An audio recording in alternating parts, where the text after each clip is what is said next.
El amanecer financiero de este lunes 20 de abril de 2026 nos sitúa en un escenario de tensa calma donde los indicadores macroeconómicos parecen estar librando una batalla de desgaste contra las proyecciones de principios de año. Iniciamos la jornada con la mirada puesta en un Producto Interior Bruto que, a nivel global, intenta consolidar un crecimiento del 2,8%, una cifra que se mantiene en la cuerda floja mientras los mercados digieren las últimas actualizaciones de los paneles de datos. La inflación, ese fantasma que se resiste a abandonar el tablero, se sitúa actualmente en un 3,1% interanual, mostrando una persistencia que desafía las políticas monetarias más estrictas y mantiene a los analistas en un estado de vigilancia constante sobre la capacidad de consumo de las familias. En el mercado energético, el precio de la luz sigue siendo el termómetro que mide la fiebre de la industria, marcando hoy una media de 92 euros por megavatio hora, un valor que, aunque alejado de los picos históricos de años anteriores, sigue condicionando la competitividad del sector secundario. Esta volatilidad energética se ve alimentada por el comportamiento del barril de Brent, que hoy cotiza en los $84, reflejando las incertidumbres geopolíticas que aún persisten en las rutas de suministro clave.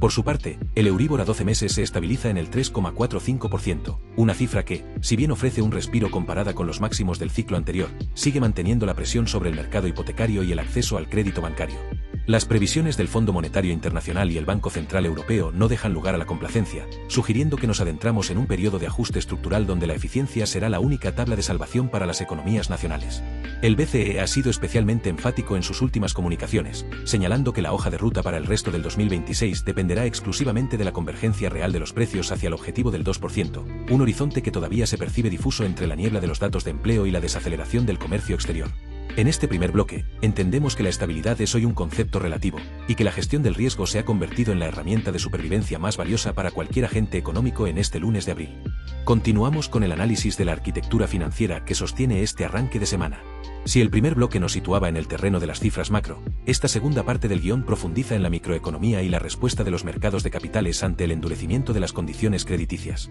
Observamos con detenimiento cómo el flujo de inversión extranjera directa ha comenzado a pivotar hacia activos de refugio, mientras que la renta variable experimenta una rotación de carteras sin precedentes hacia sectores tecnológicos que prometen ganancias de productividad inmediatas. La banca comercial, por su parte, se enfrenta al desafío de gestionar una tasa de morosidad que ha comenzado a repuntar ligeramente, obligando a las instituciones a elevar sus provisiones, por ende, a endurecer los criterios de concesión de préstamos para pequeñas y medianas empresas. Este entorno de cautela financiera se traduce en una brecha cada vez más evidente entre las economías que han logrado digitalizar su base impositiva y aquellas que aún dependen de modelos analógicos más pesados. La presión sobre la deuda soberana es otro de los puntos críticos de esta jornada, con las primas de riesgo de los países periféricos mostrando una sensibilidad inusual ante cualquier declaración de los miembros del Consejo de Gobierno del BCE. Los inversores ya no solo miran el dato frío, sino que intentan leer entre líneas la capacidad de los estados para mantener el equilibrio fiscal sin asfixiar el crecimiento. En este contexto, la resiliencia del sector servicios está siendo puesta a prueba, especialmente en las economías del sur de Europa, donde la temporada de primavera se presenta como el gran examen para validar si el consumo interno puede compensar la caída de la demanda industrial externa.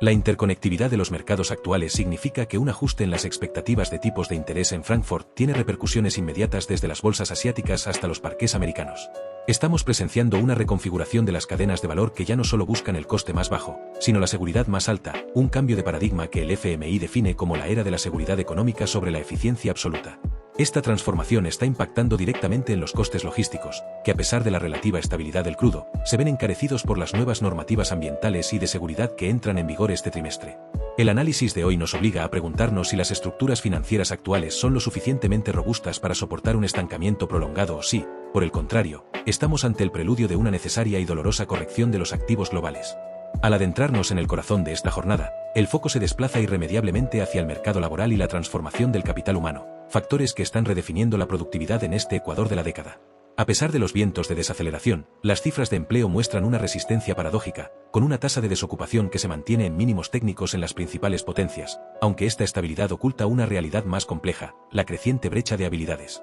Las empresas ya no solo compiten por talento, sino por la capacidad de adaptación de sus plantillas a una inteligencia artificial que ha dejado de ser una promesa de futuro para convertirse en el motor operativo del presente, influyendo directamente en ese 3,1% de inflación que mencionábamos, al abaratar procesos pero encarecer la demanda de perfiles ultra especializados. Esta dinámica de costes laborales se cruza con una política fiscal que, en este 2026, se encuentra en una encrucijada peligrosa. Los gobiernos se ven obligados a retirar los últimos estímulos de la era de la crisis mientras los costes de servicio de la deuda, impulsados por ese Euribor al 3,45%, detraen recursos que antes se destinaban a la inversión pública. El FMI ha advertido hoy que el margen de maniobra fiscal es prácticamente inexistente para la mayoría de las economías avanzadas, lo que sitúa toda la responsabilidad del crecimiento en el sector privado y en su capacidad para innovar bajo presión. Es aquí donde la estabilidad del precio de la luz y los costes energéticos juegan un papel psicológico vital. Cualquier repunte por encima de los 92 euros actuales podría ser el catalizador que transforme una ralentización ordenada en una contracción económica real. En el mercado de materias primas, la situación del barril de Brent en $84 está permitiendo una tregua relativa en los costes de transporte,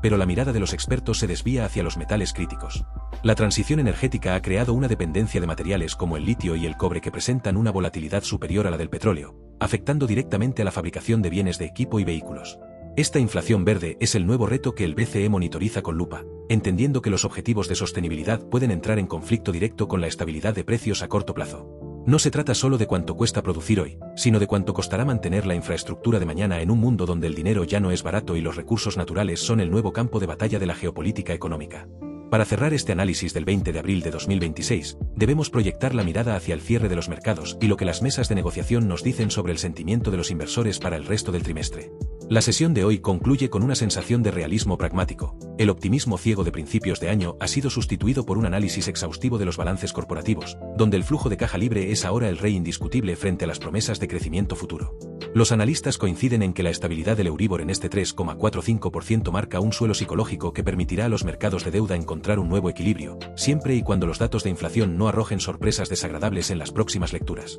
La resiliencia que hemos observado hoy es el resultado de una economía que ha aprendido a navegar en la incertidumbre, pero que sigue siendo extremadamente sensible a cualquier cambio en la retórica de los bancos centrales. Las conclusiones del BCE y el FMI al finalizar esta jornada subrayan una idea central: la divergencia económica entre sectores será la norma y no la excepción. Mientras que las industrias ligadas a la vieja economía sufren para adaptar sus márgenes a un barril de Brent a $84, los sectores tecnológicos y de servicios de alto valor añadido están logrando absorber los costes gracias a una eficiencia operativa sin precedentes. Este escenario de dos velocidades es el que definirá el éxito de las carteras de inversión en los próximos meses, donde la selección activa de activos será mucho más determinante que la tendencia general del mercado. El pulso económico de hoy nos deja una lección de prudencia, recordándonos que, aunque los grandes indicadores parecen haberse estabilizado, las corrientes submarinas de la deuda y la geopolítica energética siguen teniendo la fuerza necesaria para cambiar el rumbo de la recuperación en cualquier momento.